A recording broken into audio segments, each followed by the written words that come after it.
Hello बच्चों, नमस्कार। आज मैं शुरुआत एक लाइन से करूँगा। किसी दार्शनिक ने कहा है कि मैंने अपनी सारी समस्याओं का समाधान यानी जीवन की जितनी भी समस्याएं हैं उसका समाधान शिक्षा में ढूंढा है। चाहे वो समस्या आर्थिक हो, सामाजिक हो या जीवन के अन्य पहलुओं से जुड़ा हो, है कि नहीं। तो शिक्षा एक ऐसा चीज़ है जो आपको आत्मबल देता है, आपको विश्वास देता है, आपको कठिनाइयों से लड़ने में मदद करता है। यदि आपको लगता है कि हमारा जो है आर्थिक स्थिति काफ़ी ख़राब है, तो भविष्य में अगर सुधारना है उसे तो पढ़ना पड़ेगा। अगर आपको लगता है कि हमें समाज में प्रतिष्ठा नहीं मिलता है या प्रतिष्ठा नहीं है, तो उस प्रतिष्ठा को पाने के लिए आपको पढ़ना ज़रूरी है। लेकिन आपको लगता है कि कल हो करके हम कोई पॉलिटिक्स का पार्ट बनेंगे, तो उसके लिए भी आपको पढ़ना जानना ज़रूरी है। अगर आपको लगता है कि हम जीवन के उलझनों में उलझे हुए हैं, तो उससे मुक्त होने के लिए भी शिक्षा ही एकमात्र माध्यम है। तो चलिए आज का हम शुरुआत करते हैं। आज 8 क्लास का जो सामाजिक और राजनीतिक जीवन के बारे में है पढ़ना, है कि नहीं। तो इसका आज चैप्टर हम 3 पढ़ेंगे। इसका तीसरा चैप्टर है संसद तथा कानूनों का निर्माण, यानी संसद के बारे में आप लोग जानते होंगे, है कि नहीं। तो संसद बेसिकली क्या करती है, इससे उसका और भी बहुत सारे काम हैं, लेकिन उसका एक मूल्य काम, एक महत्वपूर्ण काम है कानून का निर्माण करना, यानी कि विधायी कार्य को कहते हैं, विधि बनाना, है कि नहीं। तो चलिए धीरे धीरे चलते हैं, आगे बढ़ते हैं। देखिए आपका संसद भवन है कि नहीं। तो सबसे पहले हम ये जाने कि कुछ उसके फैक्ट के बारे में जानेंगे, है कि नहीं। जैसे देखिए भारत को 543 लोकसभा निर्वाचन क्षेत्रों में बांटा गया है कि नहीं, जिसमें सामान्य के लिए 412 सीटें हैं। अनुसूचित जाति यानी कि जो दलित होते हैं उनके लिए 84 सीट रिजर्व है, और अनुसूचित जनजाति के लिए 47 सीटें रिजर्व है कि नहीं। तो हम सबसे पहले कुछ इसके जो महत्वपूर्ण पहलू हैं उस पर बात करेंगे, है कि नहीं। तो सबसे पहले तो हम संसद, संसद भवन और सांसद, ये तीनों में अंतर जानेंगे। संसद किसको कहते हैं, तो संसद जो है सांसदों का समूह है कि नहीं। अब सांसद कौन होता है, तो जैसे कि हम बताएं कि जैसे देखिए भारत है, अब भारत को 543 लोकसभा निर्वाचन क्षेत्रों में बांटा गया है। हर लोकसभा निर्वाचन क्षेत्र से एक व्यक्ति का चयन होता है। जैसे देखिए ये जो है लद्दाख वाला पार्ट है, ये लद्दाख है। तो ये जो बांटा गया है 543 निर्वाचन क्षेत्रों में, इसका आधार क्या है, इसका आधार जनसंख्या है, यानी जनसंख्या के आधार पे लोकसभा निर्वाचन क्षेत्रों का विभाजन किया गया है। जहाँ पे देखिए जैसे लद्दाख एक बहुत पहाड़ी इलाका है, बर्फीला एरिया है, यहाँ पे लोग काफ़ी कम रहते हैं। देखिए एक बड़ा सा क्षेत्रफल है कि नहीं, जिसको लद्दाख के रूप में इंगित किया गया है। वैसे देखिए राजस्थान का एरिया ये वाला है, यहाँ पे ये जो है रेगिस्तानी इलाका है, यहाँ पे भी लोग काफ़ी कम रहते हैं, है कि नहीं। तो ये भी देखिए एक बड़ा सा एरिया है, तो इसको एक ही लोकसभा क्षेत्र बांटा गया है। ये देखिए यूपी, बिहार, दिल्ली, बंगाल का जो एरिया ये सब है, ये काफ़ी घनी आबादी वाला एरिया है। तो यहाँ पे देखिए बहुत छोटे छोटे आपका एरिया बहुत छोटा दिखेगा, है कि नहीं। तो इस प्रकार से पूरे भारत को 543 लोकसभा निर्वाचन क्षेत्रों में बांटा गया है, और प्रत्येक क्षेत्र से एक सांसद का चयन होता है। ध्यान रखिएगा, क्या चयन होता है, सांसद। जैसे आप मान लिया जाए कि बिहार से बिलोंग करते हैं, तो बिहार में गया एक लोकसभा निर्वाचन क्षेत्र है, जहानाबाद एक लोकसभा निर्वाचन क्षेत्र है, उसी प्रकार से नवादा है, औरंगाबाद है, वैसे पटना का आबादी बहुत ज़्यादा है, तो पटना में जो है 2 लोकसभा निर्वाचन क्षेत्र है कि नहीं। तो इसका जो चयन किस आधार पर किया गया है, आपको ये मालूम होना चाहिए कि जनसंख्या के आधार पर किया गया है। और पूरे भारत को 543 निर्वाचन क्षेत्रों में बांटा गया है, जिसमें आपको ये भी मालूम होना चाहिए कि अनुसूचित जाति के लिए 84 सीटें आरक्षित हैं। आरक्षित है कि मतलब जैसे मान लीजिए कि गया सीट जैसे अनुसूचित जाति के लिए आरक्षित है, तो वहाँ से कोई भी अनुसूचित जाति का ही व्यक्ति चुनाव लड़ सकता है, कोई दूसरा कास्ट का या दूसरा कैटेगरी का व्यक्ति वहाँ से चुनाव नहीं लड़ेगा। उसी प्रकार से अनुसूचित जनजाति जो आदिवासी होते हैं उसके लिए 47 सीटें आरक्षित की गई है। तो ये सब जो चुने जाते हैं वो क्या होते हैं, वो होते हैं सांसद, है कि नहीं। तो आपको यहाँ पे डिफरेंस समझना है। संसद क्या होता है, तो सांसदों का समूह होता है, यानी जनता के द्वारा चुने गए प्रतिनिधियों का जो है ये समूह होता है संसद। संसद भवन जो बिल्डिंग हो गया वो संसद भवन होता है कि नहीं। इसे हम आपको फिगर के माध्यम से दिखाएंगे, है कि ना। सांसद होता है किसी निर्वाचित व्यक्ति, यानी कि कोई भी लोकसभा निर्वाचन क्षेत्र से जो निर्वाचित व्यक्ति होगा उसको हम सांसद बोलते हैं। आप पिछले क्लास में पढ़े थे कि हमारे के यहाँ जो सरकारें होती है वो 3 स्तर पर होती है। केंद्र के स्तर पर होती है, राज्य के स्तर पर होती है और स्थानीय स्तर पर होती है। तो केंद्र के स्तर पर जो सरकारें होती है, जैसे उसका पार्ट कौन कौन होता है। जब आपसे पूछा जाए कि संसद का पार्ट कौन कौन होता है, तो संसद में आता है राष्ट्रपति, है कि नहीं, लोकसभा और राज्यसभा। ये 3 जो है संसद का यानी पार्लियामेंट का पार्ट है। ये बहुत इंपॉर्टेंट चीज़ है, इसको ध्यान रखिएगा, है कि नहीं। देखिए भारत में जो संसदीय व्यवस्था है वो 2 स्तर पर है। एक जो है केंद्र के स्तर पर है, जो संसद होता है केंद्र के स्तर पे संसद, और दूसरा है राज्य के स्तर पर विधानमंडल जिसको बोलते हैं, है कि नहीं। तो आपको ये, अगर आप संसद पार्लियामेंट्री सिस्टम को बढ़िया से समझ लीजिएगा, है ना, संसदीय प्रणाली को समझ लीजिएगा, तो राज्य स्तर की भी जो सरकारें होती है कमोबेश उसी प्रकार की होती है। तो बहुत सारी चीज़ें आपको उसी प्रकार से जो है माइंड में मेंटेन कर लीजिएगा। तो कोई एक जो है संसद के बारे में बढ़िया से समझने का प्रयास कीजिए, है कि नहीं। बाकी चीज़ और जैसे जैसे डिस्कस होगा आपको क्लियरिटी मिलता जाएगा, है कि नहीं। तो आपको मेन यहाँ पे जानना है कि संसद जो होता है, संसद का 3 जो अंग होता है प्रमुख, कौन कौन होता है, राष्ट्रपति, लोकसभा और राज्यसभा। उसी प्रकार से अगर हम विधानसभा की, विधानमंडल की बात करें, तो विधानमंडल में भी उसके भी 3 पार्ट होते हैं, ध्यान रखिएगा। एक होता है राज्यपाल, दूसरा विधानसभा और तीसरा विधान परिषद। लेकिन यहाँ पे ध्यान देने वाली बात ये है कि विधान परिषद जो है वो सभी राज्यों में नहीं होता है। जरूरी नहीं है कि सभी राज्यों में विधान परिषद होगा। अभी मात्र भारत के 6 राज्यों में विधान परिषद है कि नहीं। कितने राज्यों में है, 6 राज्यों में। कौन कौन राज्य है, यूपी, बिहार, यूपी का पड़ोसी है बिहार, ये दोनों राज्य में है। उसके बाद महाराष्ट्र और कर्नाटक, महाराष्ट्र और कर्नाटक वो भी उसका पड़ोसी है महाराष्ट्र का, है कि नहीं। तो वहाँ पे 2, और एक आंध्र प्रदेश और तेलंगाना। तो ये 6 राज्य जो है, ये 6 राज्य है जहाँ विधान परिषद है, यानी कि लेजिस्लेटिव काउंसिल कह सकते हैं कि है। बाकी अदर स्टेटों में विधान परिषद नहीं है। वहाँ फिर अगर कहेंगे, जैसे मान लीजिए कि झारखंड है, झारखंड एक राज्य है, तो झारखंड में जो है विधान परिषद तो है नहीं, तो वहाँ पे विधानमंडल का अंग कौन कौन होगा, राज्यपाल और विधानसभा, है कि नहीं। तो ये ध्यान रखिएगा, ये चीज़ें आप ध्यान रखिएगा। उसी प्रकार से स्थानीय स्तर पर सरकार होती है, जहाँ पे संसदीय प्रणाली टाइप का नहीं होता है। बस आपको हम सरकार के स्तर पर बात कर रहे थे। तो यहाँ पे पंचायती राज होता है, नगर पालिका होता है, स्थानीय से शहर में जो है नगर पालिका का चयन होता है कि नहीं, और ग्रामीण क्षेत्रों में पंचायती राज होता है। तो हम कभी जब स्थानीय स्वशासन पढ़ेंगे तो इसको हम डिटेल से पढ़ेंगे स्थानीय स्वशासन में, है ना। तो मैंने आज हम किस पे फोकस करना है हमको, सांसद पे, मैंने संसद पे, पार्लियामेंट पे, कि पार्लियामेंट का गठन कैसे होता है और इसका क्या क्या कार्य है। बहुत सारे इससे क्वेश्चन जो होंगे, कुछ फिगर के माध्यम से आपको हम डेटा दिखाएंगे, है कि नहीं। इसके अलावा कुछ इसके इम्पॉर्टेंट क्वेश्चन है उसको डील करवाएंगे, है ना। तो चलिए धीरे धीरे बढ़ते हैं आगे।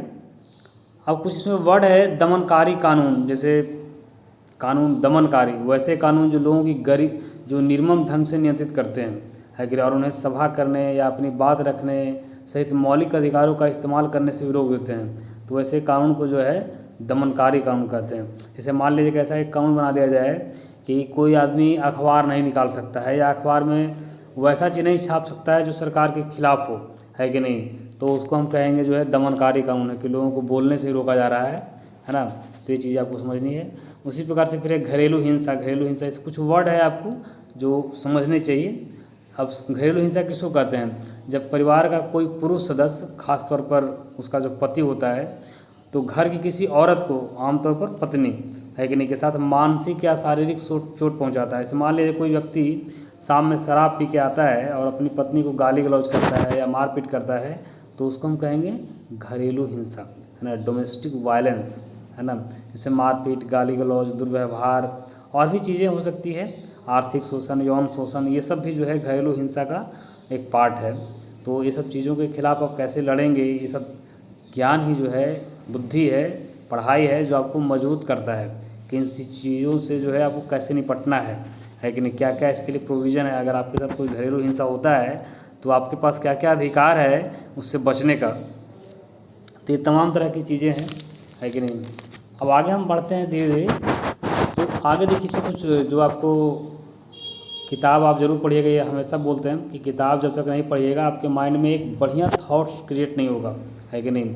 तो किताब आपको ज़रूर पढ़ना है कि नहीं।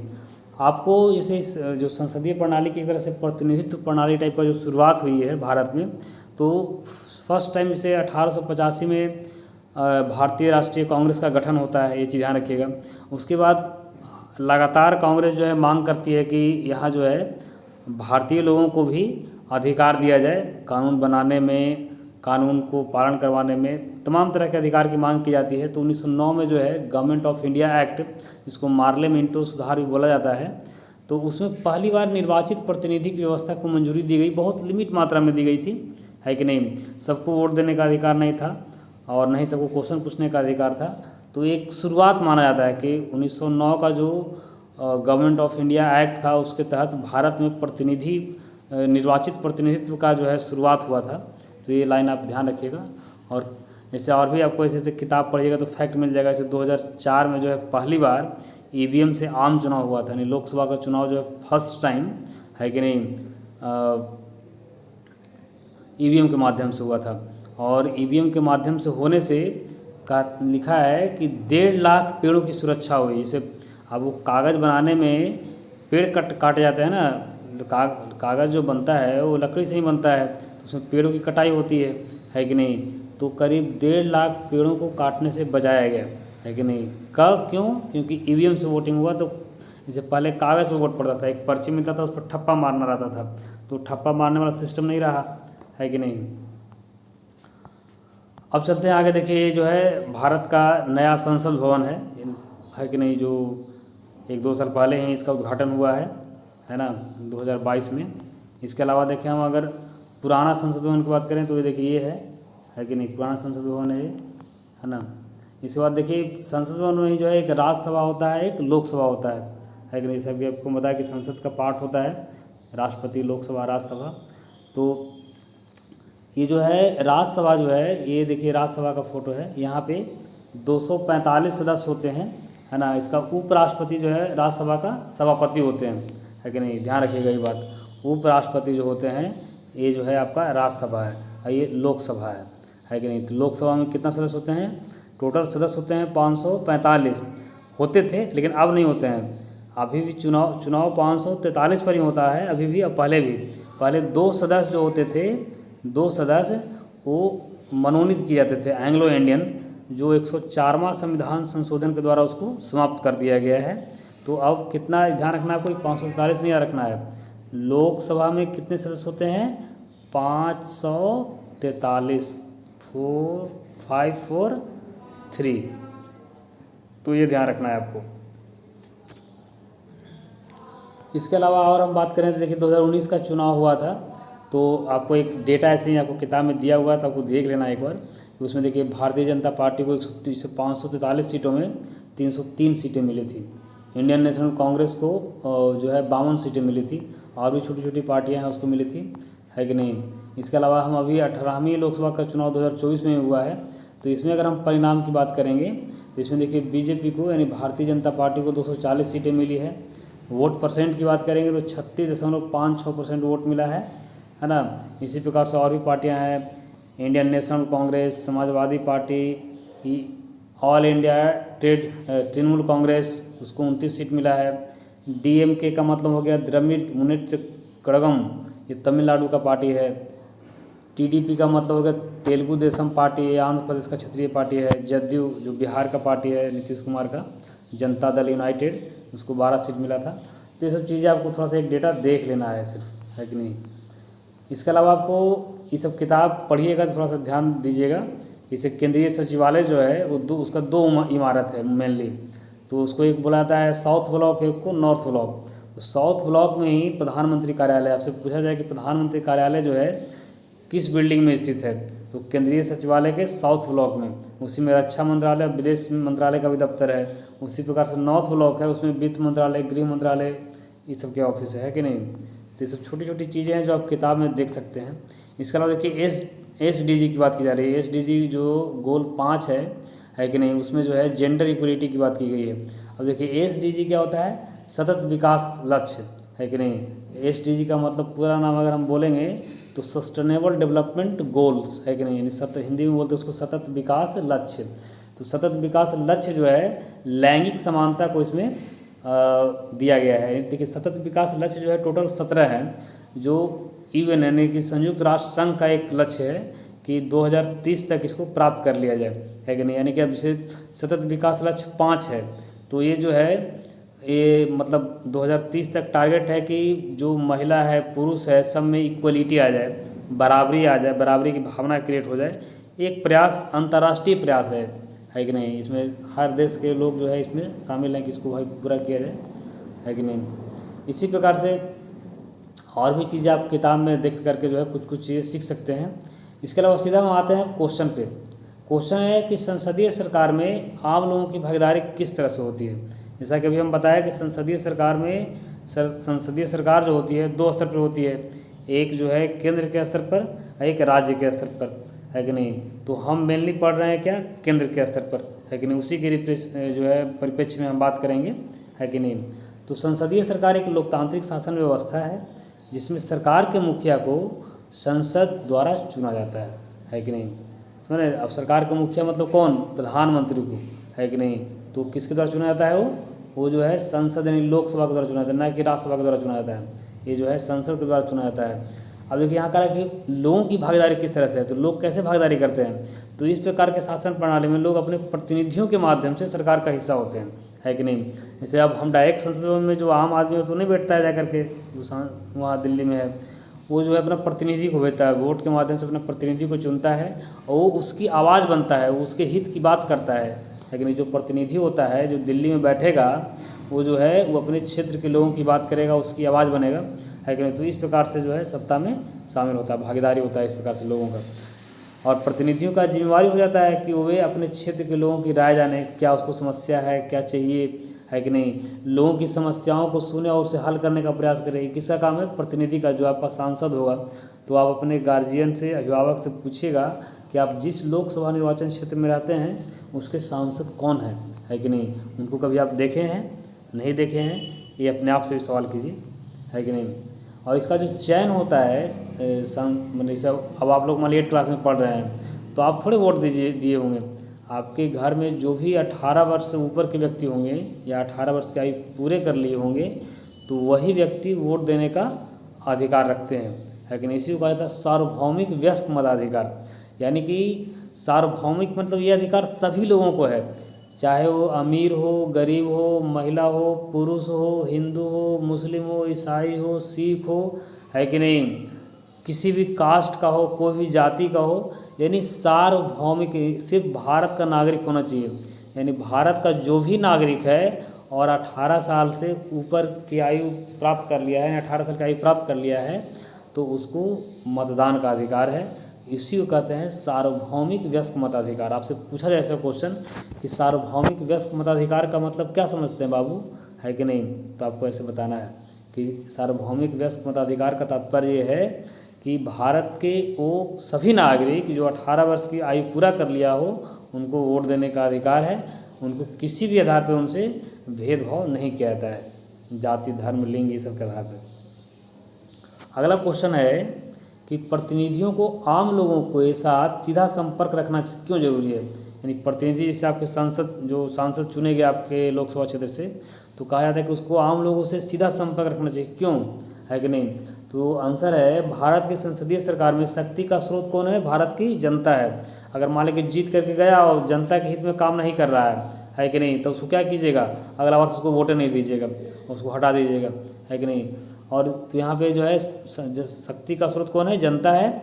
और जनता के प्रतिनिधि ही शासन प्रणाली का हिस्सा होते हैं, इसलिए प्रतिनिधियों को आम लोगों के साथ सीधा संपर्क रखना जरूरी है ताकि आम लोगों की समस्याओं का समाधान किया जा सके, है कि नहीं। एक ये तो ये भी है कि जो है जनता का समस्याओं का समाधान हो सके, है कि नहीं। और दूसरा है कि उसका रेपुटेशन, नेता का जो है रेपुटेशन बना रहेगा कि अगला बार भी चुनाव में उसको वोट मिलेगा फिर, है कि नहीं। अगला क्वेश्चन है, प्रतिनिधियों का चुनाव निश्चित समय के लिए क्यों किया जाता है। सिर्फ प्रतिनिधि जो होते हैं संसद के, तो वो 5 वर्ष के लिए चुने जाते हैं। कितने वर्ष के लिए चुने जाते हैं? 5 वर्ष के लिए, है कि नहीं। तो संसदीय सरकार में प्रतिनिधियों का चुनाव एक निश्चित समय 5 वर्षों के लिए किया जाता है, ताकि प्रतिनिधि निरंकुश न हो। निरंकुश किसको कहते हैं? कि मनमाना न करे, कि जो उसको मन में आ रहा है वही करेगा, किसको जो मन में आ रहा है वही करेगा, ऐसा नहीं करे, है कि नहीं। जन भावनाओं का सम्मान करे वो, है कि नहीं। इसलिए उसको 5 वर्षों के लिए चुना जाता है। और चुनाव में जनता मुझे फिर से चुनाव चुनकर जो है संसद भेजे, ऐसा उसका भी एक अपेक्षा होता है कि नहीं। अगला क्वेश्चन है, क्या आम लोगों की भागीदारी प्रतिनिधियों के चुनाव तक ही सीमित होती है। यानी कि आप वोट दे दिए, आपका काम खत्म, है कि नहीं। तो ऐसा नहीं है। आम लोग जो होते हैं मतदान करते समय नई सरकार से अपेक्षा करती है कि वे हमारी भावनाओं के अनुकूल कार्य करेगी। यानी सरकार जो होगी वो हमारी भावनाओं के अनुकूल कार्य करेगी तथा लोकतांत्रिक सोचिता बनाए रखेगी। यानी कि जो लोकतंत्र के मूल्य है उसको बनाए रखेगी। यदि सरकार या उसके प्रतिनिधि जन भावनाओं का अनुरूप कार्य नहीं करती है तो जनता और क्या कर सकती है। देखिए क्या कर सकती है, जनता जो है धरना प्रदर्शन कर सकती है। क्या कर सकती है? जनता जो है धरना प्रदर्शन कर सकती है। मीडिया के माध्यम से सरकार की आलोचना कर सकती है। तमाम तरह के हड़ताल हो सकता है, अनशन हो सकता है कि नहीं। तो इस प्रकार कहा जा सकता है कि आम लोगों की भागीदारी सिर्फ प्रतिनिधियों के चयन तक ही सीमित नहीं है, बल्कि प्रतिनिधियों पर लोकतांत्रिक रूप से नियंत्रण स्थापित करने की जिम्मेवारी भी है। यानी ऐसा नहीं कि हम वोट दे लिए और उसके बाद हमारा काम खत्म हो गया, नहीं। हमको सक्रिय रहना। एक जनता को, जिस देश में, किसी भी लोकतांत्रिक देश में यदि जनता काफ़ी सक्रिय है तो वहाँ का लोकतांत्रिक मूल्य जो होगा वो काफ़ी समृद्ध होगा, है कि नहीं। जो नेता होगा, सरकार होगा, उसको दबाव में रखेगा कि आप मेरे हित में काम करो, और नहीं तो हम आंदोलन करेंगे, हड़ताल करेंगे, और अगला वर्ष तो वोट नहीं दे करेंगे, है कि नहीं। इस प्रकार की चीज़ें होनी चाहिए। अगला क्वेश्चन है, प्रतिनिधि चुनाव क्यों जरूरी है कि नहीं। मतलब वोट जैसे चुनाव होता है क्यों जरूरी है। हालांकि इसका उत्तर आप ऑलरेडी पहले पढ़ चुके हैं, लेकिन फिर भी क्वेश्चन था तो लिख दिए हैं, है कि नहीं। संसदीय सरकार में प्रत्येक 5 वर्ष के अंतराल पर प्रतिनिधियों का चुनाव होता है, ताकि प्रतिनिधि जो है या सरकार निरंकुश न हो, जनता के सामने प्रतिनिधि के रूप में बेहतर से बेहतर विकल्प मिल सके। जैसे एक बार मान लीजिए कोई सांसद चुन के आया, वो बढ़िया काम नहीं किया, तो अगला बार उससे कोई और बढ़िया आएगा और बोलेगा कि देखिए 5 साल में कुछ नहीं किए हैं, है कि नहीं। एकदम 1 नंबर का जो है निकम्मा आदमी है ये, हमको चुन के देखिए, हम आपका जीवन बदल देंगे। तो बेहतर से बेहतर विकल्प मिल जाता है जनता को, इसलिए चुनाव ज़रूरी है कि नहीं। अगला क्वेश्चन है कि लोकसभा जन भावनाओं और जनता की अपेक्षाओं की अभिव्यक्ति का मंच है, क्या आप इस वाक्य से सहमत हैं, है कि नहीं। कारण सहित बताइए। जैसे लोकसभा, जैसे हम बताया कि संसद का 3 पार्ट है कि लोकसभा, राज्यसभा और राष्ट्रपति। तो कह रहा है कि लोकसभा जो है जन भावनाओं और जनता की अपेक्षाओं की अभिव्यक्ति का मंच है कि नहीं। क्या आप इस बात से सहमत हैं। तो अब ऐसा नहीं कि हाँ सहमत है, ऐसे नहीं बताना है, क्यों सहमत है, कारण सहित बताना है कि नहीं। तो चलिए इसका आंसर देखते हैं। इस आगे आपको बता दें हम थोड़ा सा कि इसे यहाँ पे देखिए लोकसभा है और ये राज्यसभा है, ये तो राष्ट्रपति है यहीं। तो लोकसभा के जो प्रतिनिधि होते हैं सीधे लोगों द्वारा चुने जाते हैं। किसी द्वारा चुने जाते हैं? सीधे लोगों द्वारा चुने जाते हैं। और राज्यसभा के जो सदस्य होते हैं उसको राज्यों के प्रतिनिधि की तरह कार्य करता है। यहाँ ये जो है विधानसभा, जैसे बिहार विधानसभा है, तो बिहार विधानसभा के सदस्य जो है राज्यसभा के प्रतिनिधि का चयन करेंगे। तो ये जनता इसको प्रत्यक्ष रूप से नहीं चुनता है। राज्यसभा के सदस्य को जनता प्रत्यक्ष रूप से नहीं चुनता है। जनता आगे किसको चुनता है? आगे अपना विधायक को चुनता है, राज्य में विधानसभा सदस्य को चुनता है, और वो फिर जो है चुन करके, है कि नहीं, उसका एक अलग प्रक्रिया है, उसको हम कभी और आगे पढ़ेंगे, है कि नहीं, और वो भेजता है राज्यसभा में। लेकिन यहाँ पे लोकसभा में क्या है कि लोकसभा के जो सदस्य होते हैं उसको डायरेक्ट जनता जो है वोट करती है और चुन, इसलिए उस पर जिम्मेवारी ज़्यादा है, क्योंकि वो डायरेक्ट जो है वोट लिया जनता से, तो जनता के लिए काम करने की जिम्मेवारी उस पर ज़्यादा है। इसीलिए लाइन लिखा है कि नहीं, कि लोकसभा जो है जन भावनाओं और जनता की अपेक्षाओं की अभिव्यक्ति का मंच है कि नहीं। जनता बहुत ज़्यादा अपेक्षा करती है और अभिव्यक्ति करती है कि इससे हमको लाभ होगा, है कि नहीं, जन भावना जो लोकसभा जो है उससे, है ना। तो आगे इसमें हम लिखेंगे, यहाँ से आंसर का शुरुआत होगा, है कि नहीं, कि लोकसभा चुनाव के लिए पूरे देश को लगभग समान जनसंख्या वाले 543 निर्वाचन क्षेत्रों में बांटा गया है, जैसा कि हम पहले भी चर्चा कर चुके हैं, है ना। प्रत्येक निर्वाचन क्षेत्र से एक प्रतिनिधि उस क्षेत्र की जनता द्वारा चुना जाता है। चुनाव लड़ने वाले उम्मीदवार आमतौर पर जो है विभिन्न राजनीतिक दलों के होते हैं, है कि नहीं, अलग अलग पार्टी से लड़ते हैं, लेकिन निर्दलीय उम्मीदवार भी चुनाव लड़ सकते हैं। जैसे आप मान लो किसी पार्टी से नहीं है, अब आपका उम्र जो है 25 साल हो गया है, तो आप भी चुनाव लड़ सकते हैं, है कि नहीं। ये उम्मीदवार चुनाव प्रचार के दौरान जनता की जनभावनाओं और उसके अपेक्षाओं के अनुरूप कार्य करने का वादा करती है। वो जो है, जैसे मान लो कोई इलाका है जहाँ हमेशा हर साल बाढ़ आ जाता है, तो वो बताती है कि यहाँ पे हम भाई डैम बनवा देंगे जिससे आगे इसे बाढ़ नहीं आएगा, या फिर हम और भी सुविधाएं मुहैया कराएंगे, या कहीं रोड नहीं है तो रोड बनाने की बात करती है, कहीं बिजली नहीं है तो बिजली पहुँचाने की बात करती है। तो ये सब जो जनता की जनभावना है और अपेक्षा है उसके अनुरूप कार्य करने का वादा करती है। कौन? प्रतिनिधि जो होते हैं। प्रत्येक जीता हुआ उम्मीदवार अपने अपने क्षेत्र में बेहतर से बेहतर करने का प्रयास करता है। वो चाहता है कि जो हम अपने क्षेत्र में बेहतर करें कि ताकि जो है दोबारा चुनाव जीत सके और जनता के बीच लोकप्रिय बने रहें। वही चुनाव हारा हुआ उम्मीदवार, सब तो जीतेगा नहीं, मान लीजिए एक लोकसभा क्षेत्र से 10 को खड़ा है, तो जीतेगा तो कोई एक ही, 9 को हारेगा। तो जीता हुआ व्यक्ति चाहेगा कि हम बेहतर से बेहतर काम करें, लेकिन हारा हुआ क्या करेगा? हारा हुआ जो है सरकार की गलत नीतियों का आलोचना करता है कि नहीं। उस क्षेत्र के जीते हुए जो उम्मीदवार होते हैं उसकी निष्क्रियता की आलोचना करता है, कहता है कि एकदम निकम्मा आदमी है, कोई काम नहीं करता है, जीतता है जाकर दिल्ली में बैठा रहता है, एक खुद दिन आके जनता से मिलता नहीं है कि नहीं। तो ये सब जो है हारे हुए उम्मीदवार जो है मतलब ये वादा करते हैं कि भाई इसको बेकार के जिता दिए, अब की बार हमको जिताइएगा। तो एक दबाव रहता है, जो जीता हुआ उम्मीदवार रहता है उस पर एक दबाव रहता है कि नहीं। तो जनता का ध्यान बेहतर विकल्प की ओर उत्कृष्ट होता है। अतः यह कहना उचित होगा कि लोकसभा जन भावनाओं और जनता की अपेक्षाओं की अभिव्यक्ति का मंच है कि नहीं। तो ये निष्कर्ष के तौर पर ऐसे हम कह सकते हैं।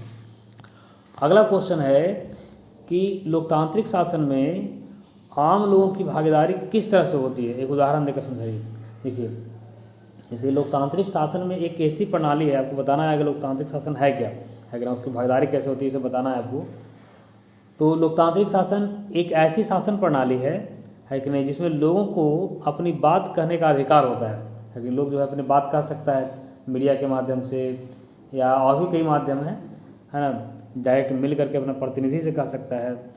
और आम लोगों की भागीदारी निम्नलिखित प्रकार से होती है। कैसे कैसे होती है? तो लोकसभा चुनाव में वोट देकर अपना प्रतिनिधि चुनते हैं, एक भागीदारी हुआ, है कि नहीं। जो लोकतांत्रिक शासन है उसमें आम लोगों का एक भागीदारी हुआ, है कि नहीं।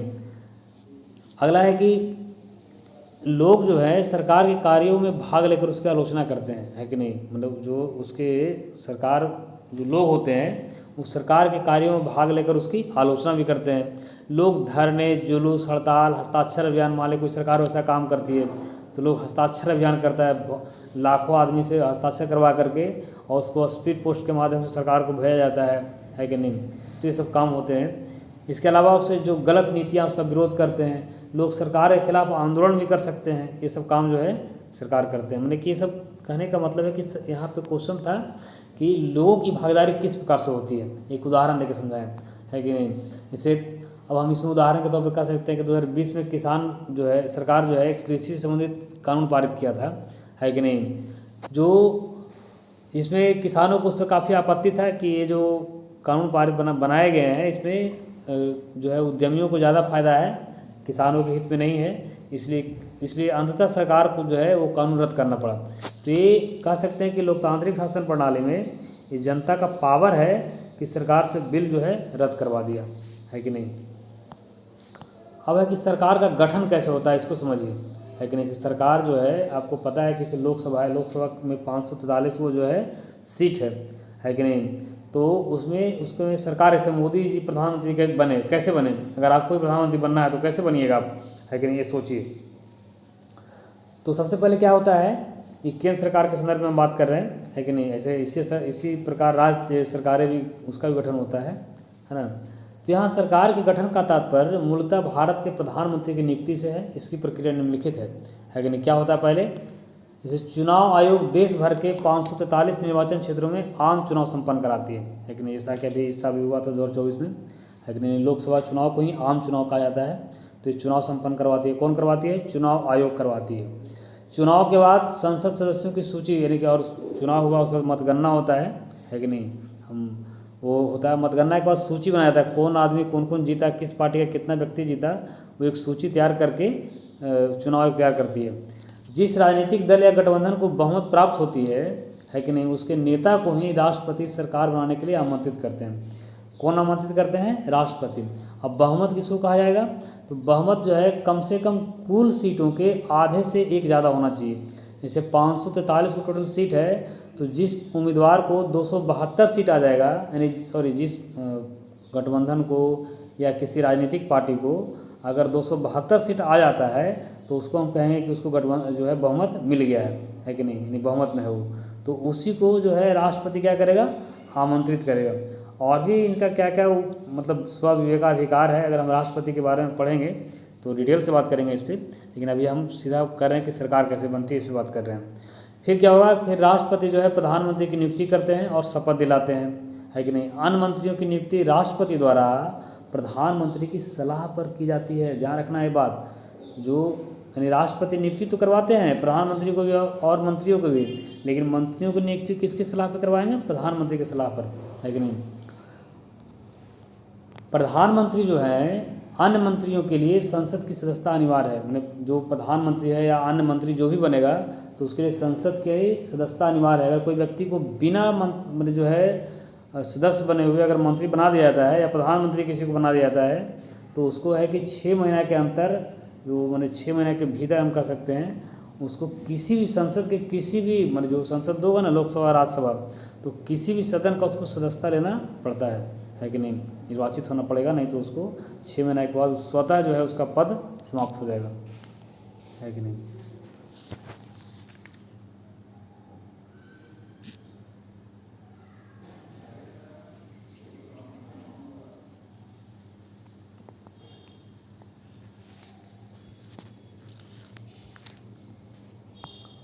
तो चलिए अब आगे चलते हैं। अब संसद के से प्रमुख कार्य की बात करेंगे, इसका प्रमुख कार्य क्या है कि नहीं। तो प्रमुख कार्य क्या क्या है? संसद के प्रमुख कार्य जो है निम्नलिखित है। जैसे पूरे देश के लिए या देश के किसी भाग के लिए कानून बनाता है। संसद का मेन काम एक है कानून बनाना, है कि नहीं। वित्तीय कार्य है, वित्तीय कार्य में क्या करता है कि सरकार को धन उपलब्ध करवाता है। सरकार का मतलब कौन? कार्यपालिका, है कि नहीं। कार्यपालिका जैसे मंत्री हो गया या प्रधानमंत्री, जो भी सब जो हो गए, सब सरकार का पार्ट होते हैं। तो उसके लिए धन कौन मुहैया करवाता है? संसद मुहैया करवाता है। अगर संसद चाहेगा तो उसको रोक सकता है कि नहीं। सरकार द्वारा खर्च किए गए धन का हिसाब लेना, उसको हिसाब भी लेता है। जैसे मान लीजिए, जाहिर सी बात है, आपको पापा पैसा देते हैं किसी भी काम करने के लिए, तो पैसा देते हैं, उसको फिर हिसाब भी तो लेते हैं कहाँ कहाँ खर्च किया, कितना बचा, है ना। और प्रस्तावित आय का विवरण जानना, कि आगे मान लीजिए सरकार का कोई योजना है कि नहीं। सरकार को है कि हम एक एक्सप्रेसवे बनाएंगे, इसमें 5,000 करोड़ रुपया लगेगा, तो जो है प्रस्तावित आय का जो है विवरण जानना भी संसद का कार्य है। सरकार को नियंत्रित करना तथा मार्गदर्शन करना, सरकार को नियंत्रित किया जाता है। कैसे नियंत्रित करता है? प्रश्नकाल, इसे संसद जब चलता है तो पहला जो 1 घंटा होता है संसद का, उसको प्रश्नकाल कहा जाता है। प्रश्नकाल में जो संसद के सदस्य होते हैं वो प्रश्न पूछते हैं सरकार से जो मंत्रिपरिषद या मंत्रिमंडल के जो लोग होते हैं उससे, है कि नहीं। तो प्रश्न पूछा जाता है, उसको जवाब देना होता है। सर आप इसे किताब पढ़िएगा अपना, तो उसमें एक प्रश्न पूछा गया है कि नहीं, उसका फिर जवाब दिया गया है, तो आपको और ज़्यादा चीज़ें समझ में आएगी। सरकार की नीतियों और कार्यक्रमों की आलोचना करना, है कि नहीं, जो है। और क्या करती है सरकार की? अगर कोई सी गलत नीति है तो उसको आलोचना भी किया जाता है ना, वहाँ सांसदों के द्वारा। अविश्वास प्रस्ताव पेश करना, सरकार पर दबाव बनाने के लिए, सरकार को लगता है कि सरकार बहुमत में नहीं है तो उसको पर अविश्वास प्रस्ताव जो है पेश भी किया जाता है। अविश्वास प्रस्ताव क्या होता है इसको हम समझ लेंगे, है कि नहीं। नो कॉन्फिडेंस मोशन क्या होता है? तो ये जो है, ये प्रस्ताव केवल लोकसभा में ही सरकार के खिलाफ लाया जा सकता है कि केवल लोकसभा में, ध्यान रखिएगा। मिनिमम 50 सदस्यों का समर्थन जरूरी है, यानी कि जब कोई भी व्यक्ति अगर अविश्वास प्रस्ताव लाता है तो उसको 50 व्यक्ति का समर्थन, 50 सांसदों का समर्थन होना चाहिए। यदि यह प्रस्ताव लोकसभा द्वारा पारित कर दिया जाता है तो प्रधानमंत्री तथा मंत्रिपरिषद को अनिवार्य रूप से इस्तीफा देना होता है कि नहीं। यानी कि अविश्वास का मतलब कि आपको 272 को आदमी समर्थन नहीं कर रहा है। सिंपल बात यह है कि कोई सरकार, जैसे मोदी सरकार है, अब मोदी सरकार के खिलाफ अगर अविश्वास प्रस्ताव पारित होता है, इसका मतलब कि उनके पक्ष में 272 सांसद नहीं है। अगर जब तक 272 सांसद रहेगा उनके पक्ष में तब तक उनको अविश्वास प्रस्ताव से कोई फ़र्क नहीं पड़ेगा, है कि नहीं। अगर लाया भी जाएगा तो उसको कोई फ़र्क नहीं पड़ेगा, है ना। तो ये चीज़ है। तो अविश्वास प्रस्ताव जो है मंत्रिपरिषद पर जो है नियंत्रण करने का एक मजबूत तरीका है कि ना। अब आगे हम बात जैसे करें जो पार्लियामेंट के बारे में पढ़ रहे हैं तो उसका एक सिनॉप्सिस आपको दे देते हैं कि आप इसको इजीली वे में समझ सकते हैं। तो आपको पार्लियामेंट इसे पता है कि 202 सदन होता है इसका, राज्यसभा और लोकसभा। लोकसभा को निम्न सदन कहा जाता है, राज्यसभा को उच्च सदन कहा जाता है।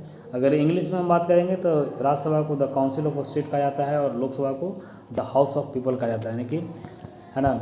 इसमें जो है 545 सदस्य होते हैं, हालांकि मैक्सिमम 250 हो सकते हैं। सॉरी, गलत भी बोल दिए हम, ध्यान रखिएगा। राज्यसभा में जो सदस्य हैं अभी 245 होते हैं, इसका अधिकतम 250 निर्धारित किया गया है कि नहीं, लेकिन चुनाव 245 पर ही होता है कि नहीं। उसी प्रकार से लोकसभा में जो है टोटल जो निर्धारित सीट है वो 550 है कि 550 हो सकता है, लेकिन 543 पर ही चुनाव होता है ना। तो ये चीज़ ध्यान रखिएगा। ये दोनों सदस्य जो सदन है उनके सदस्यों से मिलकर ही मंत्रिपरिषद बनता है कि नहीं, समझ रहे हैं। ये दोनों सदन के सदस्यों को मिलाकर ही मंत्रिपरिषद बनाया जाता है। ये मंत्रिपरिषद अधिकतम कितना हो सकते हैं, ये टोटल 81 हो सकते हैं, यानी कि अधिकतम जो है जितना भी हम कह सकते हैं कि लोकसभा में जितने सदस्य हैं उसका 15% से ज़्यादा नहीं हो सकता है कि नहीं, समझ रहे बात को। ये चीज़ ध्यान रखिएगा, जो जितना लोकसभा का सदस्य है उसका 15% से ज़्यादा नहीं हो सकता, ऐसा प्रावधान किया गया है कि नहीं।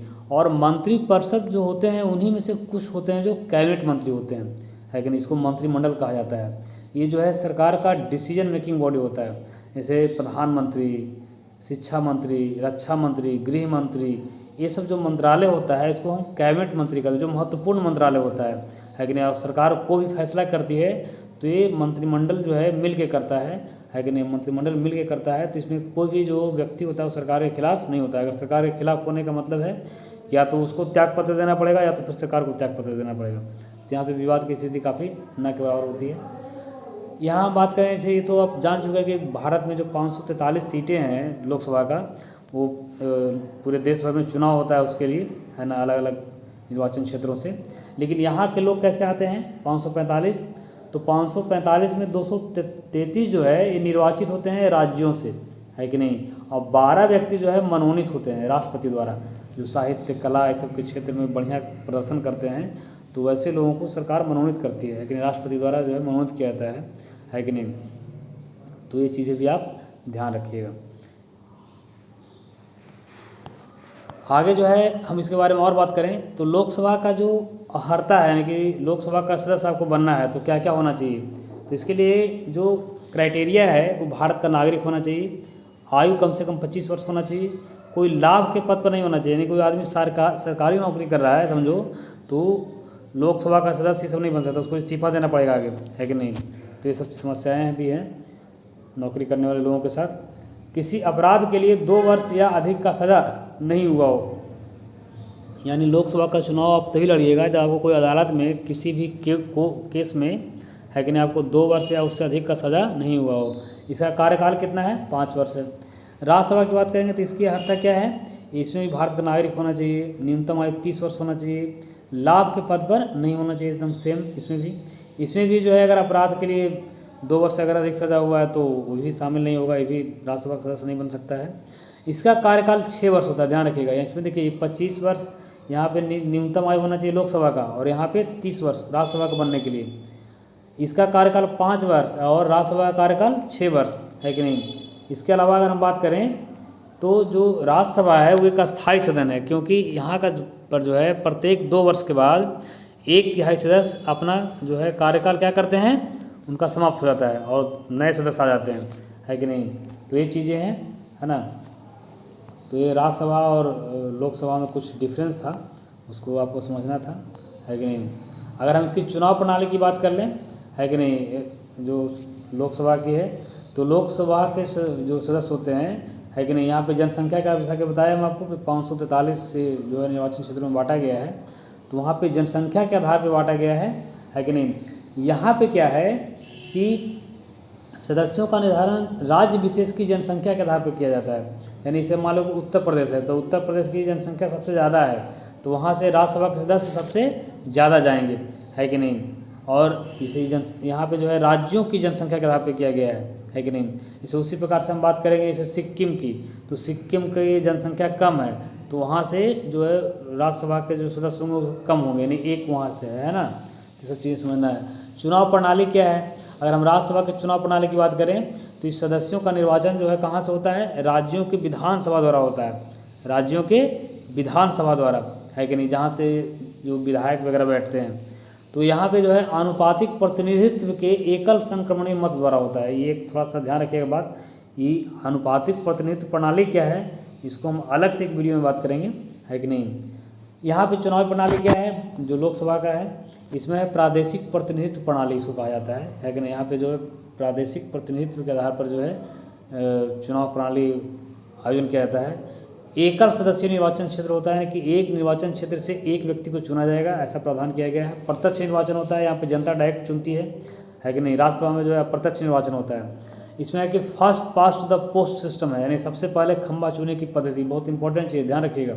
यानी मान लें कि आपके लोकसभा निर्वाचन क्षेत्र जैसे मान लें कि गया है, तो गया से मान लो कि 25 आदमी खड़ा है सपोज डेट, तो जिसका वोट सबसे ज़्यादा आएगा वही जो है सांसद घोषित किया जाएगा, वही विजेता होगा, वही जो है उम्मीदवार माने जो है हमारा प्रतिनिधि होगा, ये हम कह सकते हैं।